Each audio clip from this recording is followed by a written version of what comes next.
Ladies and gentlemen, welcome back to Entrepreneur's Life, our daily show that is all about, well, entrepreneurship and the life of an entrepreneur. And it's a very big pleasure for me to today have Jason Akatiff with me, a longtime friend and mentor of mine. Hi, Jason. How you doing? Morning. How you doing, Phil? Good morning. Yeah, it's very early for you in the US, right? Yeah. It's 7:50 right now. I normally don't get out of bed in the morning until sometimes 9 o'clock. I'll do my initial calls and stuff like that. But you got me up and into the office this morning early, Phil. So Thank you very much. I appreciate you. Uh, I won't tell people what happened last time we had a morning call. Jason was there, but well, not exactly the office. Anyways, what do you think about waking up at 5 o'clock in the morning and starting the routine of a good entrepreneur with journaling, working out, and all of that? yeah, I mean, my everybody has a different morning routine. I love Hermosi. He talks about morning routines quite a bit, and everybody has a different one. And for me, my kind of meditation, peaceful time of the day is that those early morning hours. I'm typically awake by 6:30, and then 6:30 to 7:30, I'm kind of just having coffee in bed and relaxing and thinking about it, and then maybe starting to text some people around 7:30 or 8. And but I like that time in that morning to decompress because I've got to go in and have a full busy day most of the time. So like I said, some people are up and at 'em, like my wife. She's up early, and but for me, I love to just have a nice calm morning to start the day and think about what's the important things of the day. That's a very, very good point. And you are working on important things, and your role is definitely well, full of important decisions, right? Obviously, you're not working in the day-to-day management a lot anymore. Let's dive a little bit into what you're actually building, where you've started, and where that has taken you. Because just as a little intro, right? You have been very busy over the last 20 years or so. You come from the world of performance marketing, and I think you're going to share a little bit about that. But now you are at a stage of the game where a lot of people who start businesses, they think where you are now, this is where they want to end up, right? Because now you are actually actively purchasing companies, you are working in M&A, you are joining teams as investors. Crazy project we might want to touch upon as well is you building big ass yachts. And I'm not speaking about small boats, but these are like massive ships, right? So tell us a bit about how it all started. What actually got you entrepreneurship? What is it that you were looking for? Uh, Both of my parents and my grandfather were entrepreneurs, so I had a cheat code that for me, I just saw the life that they lived. And I think the scariest thing about entrepreneurship is letting go and releasing from the job and the security of a job for most people. Now, there's a lot of people that actually have been entrepreneurs and said, hey, I really much prefer to work inside of an organization. But the scary part of being an entrepreneur, at least for me, was not that scary because I did have that cheat code, and my parents and my family were entrepreneurs. So I watched them growing up, and I was like, okay, I see how this works. And that was always my ambition from a young kid. So, I mean, I guess you've been working on your different companies for about 20 years now, right? Looking back at that, if starting was not the scary part for you, what did you find the most challenging over those 2 decades or so? Well, I would say stepping away and saying I'm going to support myself with whatever my endeavor is, that's still scary. Even if you see it, it's still like a visceral emotional feeling to be like, how what if this doesn't work out, right? That's the record that you play in your head over and over again. So that's number one. And then number two, I think the second most scary part is hiring that first employee, where you're saying to yourself, okay, well, I'm making 40,000 a year, and if I hire an employee, they're going to cost 40,000 a year, so I make zero. And that's not how it works. You should, if you have the right endeavor and you've got the right business, you should look at that person potentially brings. If you were going to pay them 40,000 a year, let's say, to make it simple, they should bring in an additional, potentially 200,000 a year to your bottom line.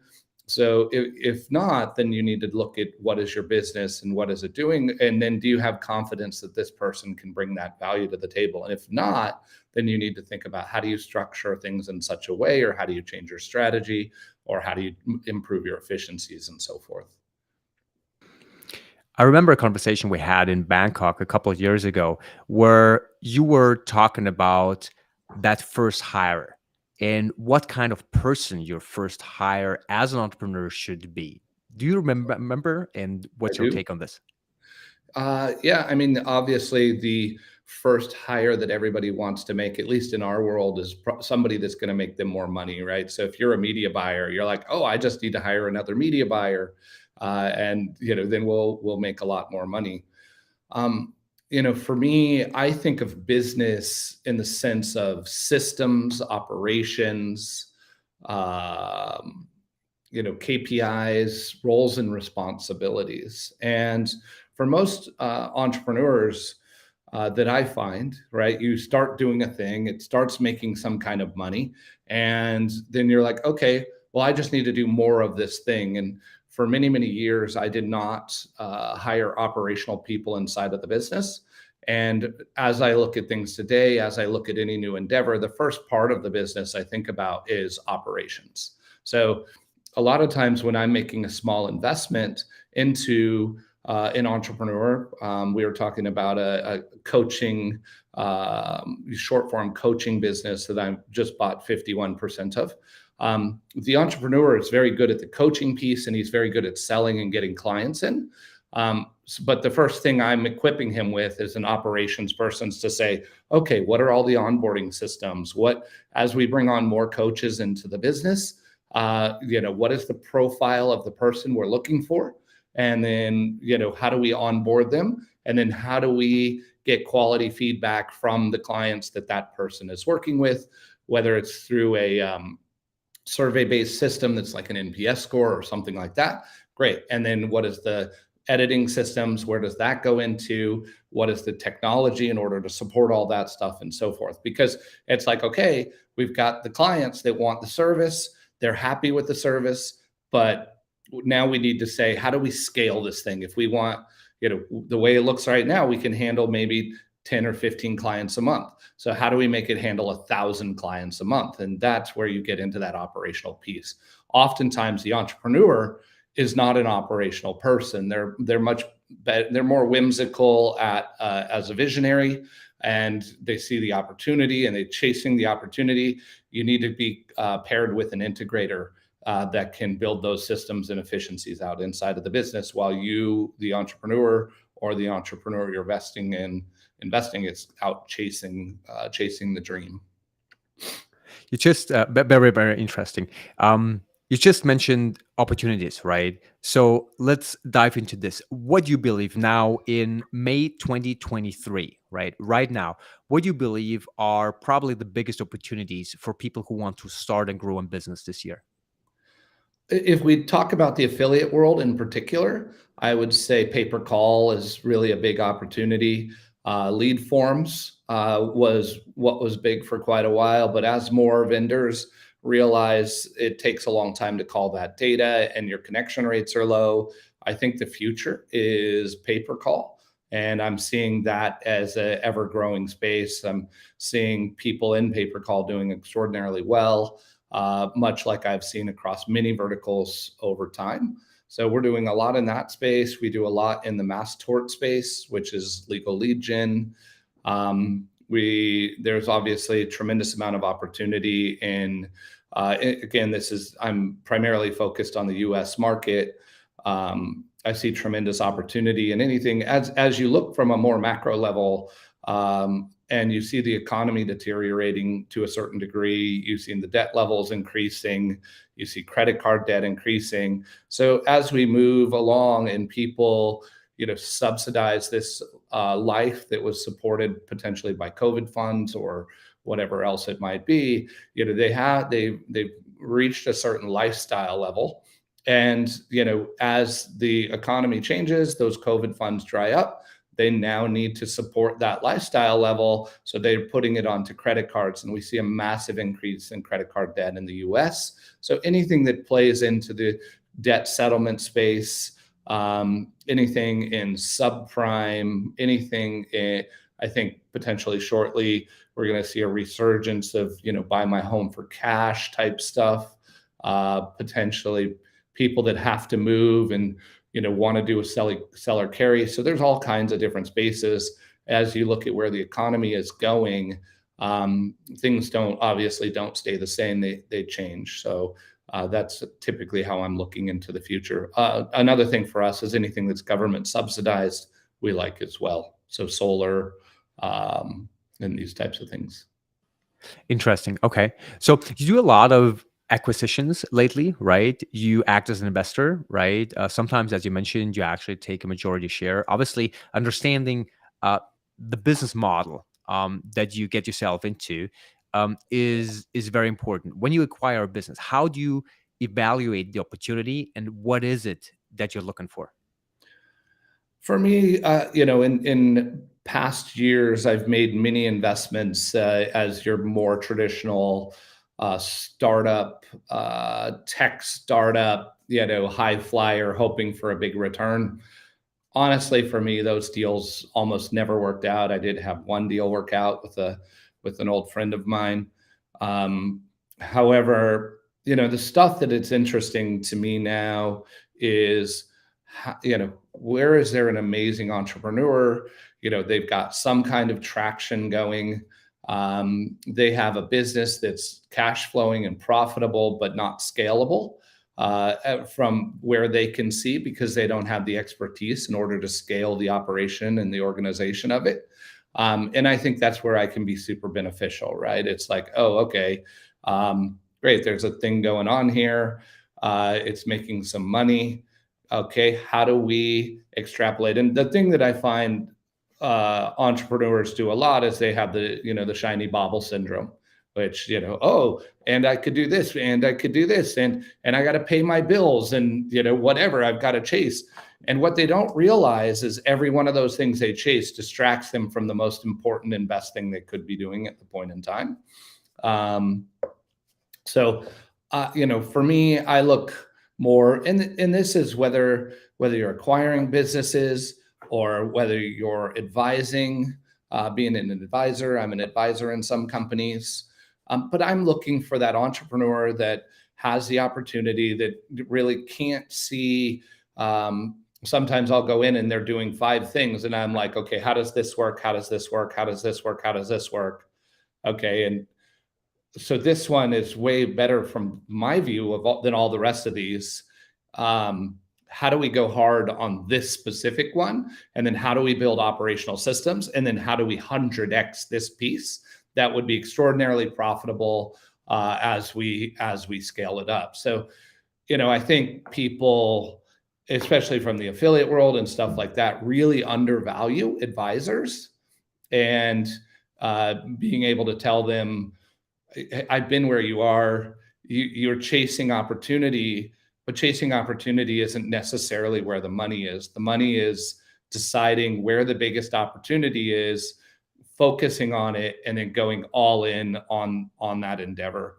I also think that most people, you understand this. We talk about this sometimes, Phil. You understand this area, this space, but a advisor can come in and they see things like this, and that's just one small little piece, right? And they're like, okay, well, we could take this $20 million a year business and turn it into a $300 million a year business with not a lot of change.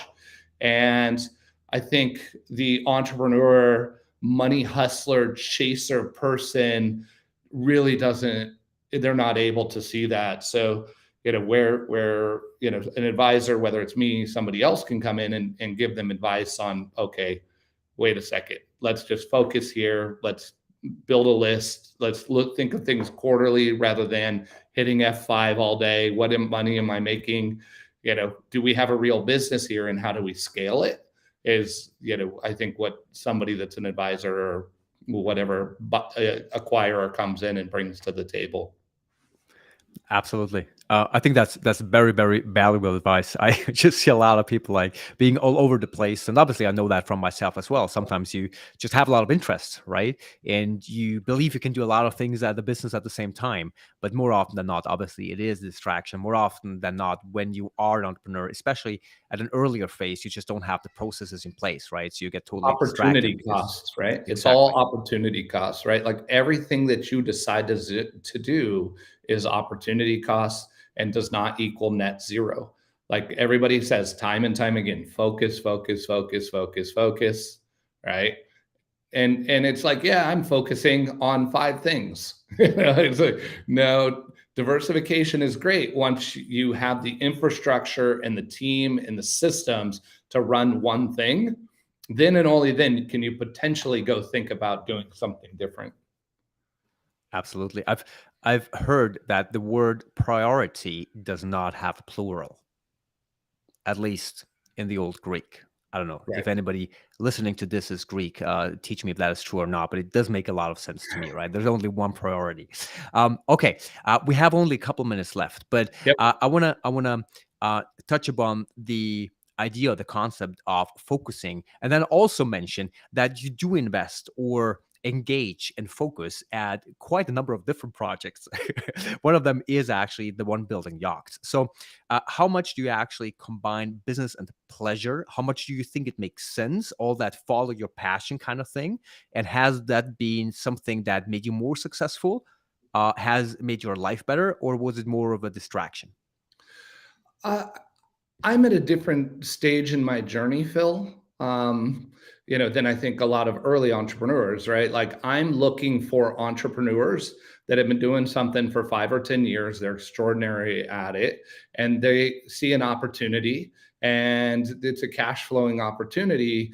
And I'm, maybe a strategic advisor or, you know, uh, potentially an investor or whatever it might be, right? Like I'm at a different stage in my journey. I'm not like, let's focus and get something built. A4D has been around for 13 years. So I run that as the CEO. And, we have amazing leadership and we're constantly growing and learning in that area. But my time is strategic advice on stuff. So empowering entrepreneurs that are amazing at a craft is really what I spend a lot of my time doing now. So I don't think of it as like me, I'm running this business and I'm also running 10 other businesses. That's not the case at all. It's very much, I'm putting a minimal amount of time from a strategy standpoint to help entrepreneurs grow, whether that's through investments or just through advisory work. I see how you do that with the Croatian yacht company that you have invested in and that you're growing, right?